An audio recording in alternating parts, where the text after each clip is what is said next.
According to recent reports, the Los Angeles Lakers held a pre-draft workout with Samson Johnson, a 6'10" center from the University of Connecticut. And make no mistake, this is not just another random name floating around the draft board. Johnson is the exact type of player that fits the Lakers' long-term developmental mold. At 22 years old, coming from a winning program, has already got the foundation that many teams look for when targeting second-round gems. The Lakers have shown time and time again that they value experience and structure in college players. They love bringing in guys who have spent multiple years growing within a system, understanding what it means to play a role and adapt within a team concept. That's where Johnson comes in as a very intriguing project.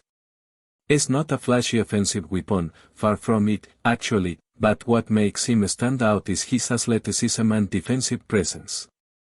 Johnson is built to run the floor, cover space, and make hustle plays. He's got the physical tools that NBA teams dream about: long arms, vertical pop, and the kind of mobility that allows him to guard multiple positions in today's switch-heavy defensive schemes. Let's talk numbers. Samson Johnson measured in with a standing reach of 9 feet 1 inch and a wingspan of 7 feet 2.5 inches. He also posted a vertical leap of just over 30 inches. That's elite physical profile territory. We're talking about a guy who can dunk without even having to jump all the way. Used pure reach and length. In terms of build, he was around 225 pounds. That might be a bit on the lighter side for an NBA center, especially if you want him battling with the heavier big men in the paint. But his frame looks like it could fill out, and with the right training and nutrition program at the pro level, it's not unrealistic to see him adding 10 to 20 pounds of muscle over the next couple of years. Now, the Lakers aren't expecting him to walk through the door and suddenly become their starting center. Let's be clear, this would be a long-term investment. It's a project. But sometimes, these project players end up paying off in a big way. Look at what Derek Lively did for Dallas in his rookie year. He wasn't supposed to be a dominant contributor right away, but because he understood his role and played to his strengths, he was able to carve out a meaningful role almost instantly. The same concept could apply to Johnson. He don't need to reinvent the wheel, he just needs to run the floor, stay active, and be in the right spots. With players like LeBron James and other IQ passers around him, the game could slow down a bit, giving him the space to thrive by simply being ready and available in the right moments.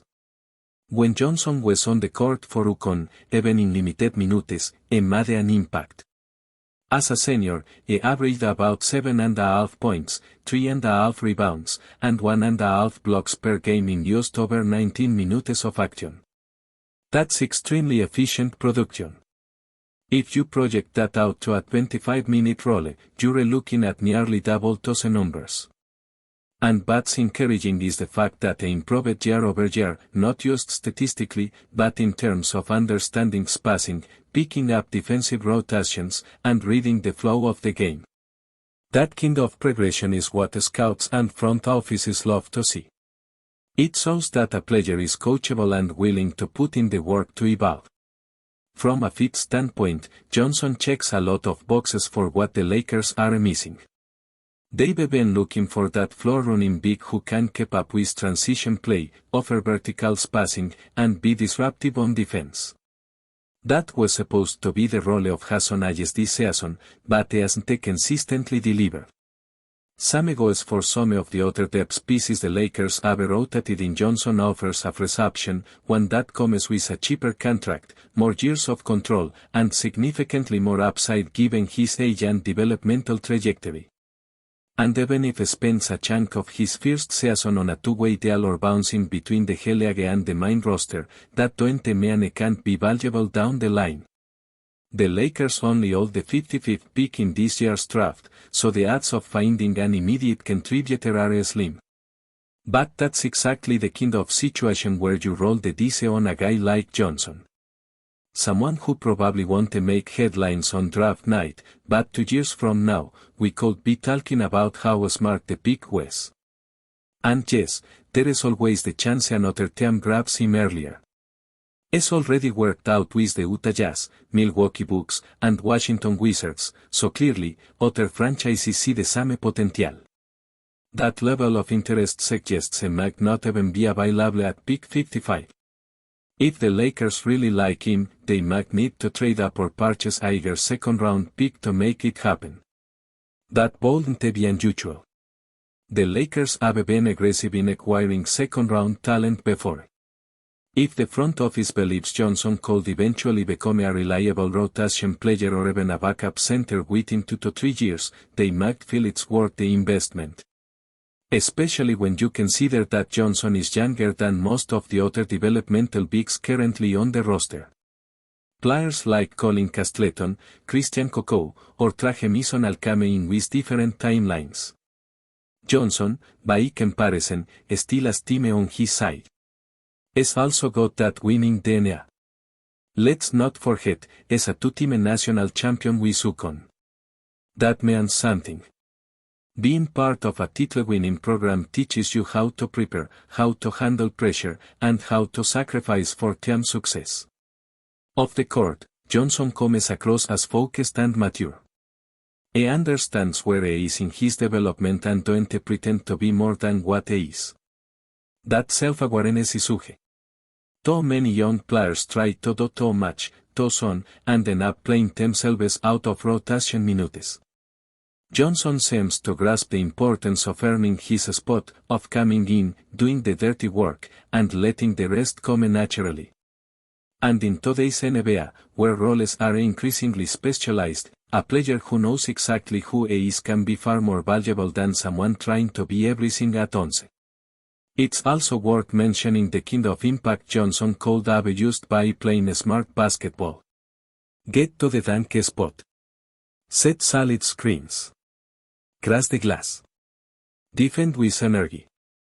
These are things he already does at high level, and they translate. No one is asking him to become a 3-level scorer or to facilitate like a big man playmaker. The ask is simple: play within yourself, bring consistent effort, and let the coaching staff guide your development. If he can do that, he have a real shot to stick in the league. Now, does that mean the Lakers will 100% draft him? Not necessarily. There are a lot of names floating around, and we're still early in the pre-draft process. But the fact that they brought him in for a workout shows real interest. It also suggests they're rethinking ahead about building a younger, more athletic core to surround their veteran stars. And while Johnson might not be the centerpiece of that plan, it could absolutely be one of the under-the-radar moves that helps round out a roster. The kind of depth piece that ends up being way more important than people realize when playoff team rolls around and you need size, toughness, and energy coming off the bench. As more pre-draft workouts are announced and more names get linked to the Lakers, Johnson is a name to keep an eye on. It's not a sure thing, but at this stage of the draft, nobody is. What you're betting on is potential, attitude, and the ability to grow. And in those categories, Samson Johnson is checking a lot of the right boxes. One of the biggest factors working in Samson Johnson's favor is timing. Not just in terms of his age or athletic prime, but in terms of where the Lakers are as a franchise. With seen stars like LeBron James still carrying much of the load and Anthony Davis constantly dealing with the physical toll of the season, the Lakers are actively looking for ways to balance the roster with younger, fresh legs. And not just any young players, they want guys who can bring energy, protect the rim, and hold their own defensively without needing the ball in their hands. That's the exact mold Johnson fits. Is not going to demand touches, and that's actually a strength in a team built around GILGEOUS stars. He set screens, roll to the basket, and do the dirty work inside, all without needing to be the focal point of the offense. When you look at players who have succeeded in those kinds of roles, guys like Nick Claxton or Daniel Gafford, you see a common theme: they understood their lane, committed to it, and built long-term value by doing the little things. That's the path Johnson needs to follow. He don't need to reinvent his game or suddenly develop a 3-point shot to stay in the league. He needs to be dependable. He needs to defend in space, challenge shots, rebound with urgency, and be physical without fouling. These are teachable skills, and the Lakers have the player development infrastructure to get him there if he buys in. Another interesting element is the Lakers' flexibility when it comes to roster spots. In recent years, they've shown a willingness to carry multiple bigs on two-way or Exhibit S contracts, allowing them to shuffle pieces between the main roster and their G-League affiliate. If Johnson isn't ready to contribute immediately, that's okay. The Lakers aren't going to throw him into the fire.